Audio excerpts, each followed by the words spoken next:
பொதுவாக இட்லினாலே உளுந்து மற்றும் அரிசி சேர்த்து செய்கிறது வழக்கம். ஆனால் குழந்தைகளுக்கும் வயதானவர்களுக்கும் மற்றும் சர்க்கரை வியாதி உள்ளவர்களுக்கும் நல்ல ஊட்டத்தை கொடுக்கக்கூடிய உணவாக இந்த சிறுதானிய ஆரோக்கிய இட்லி இருக்கும். ஆரோக்கியமும் சுவையும் உள்ள சிறுதானிய இட்லி எப்படி செய்கிறதுன்னு பார்ப்போம்.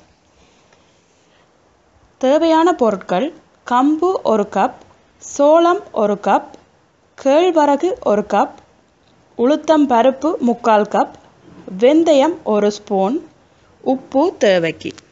கம்பு, சோளம், கேழ்வரகு, உளுத்தம்பருப்பு, வெந்தயம் இவற்றை 2 மணி நேரம் ஊற வைக்கவும்.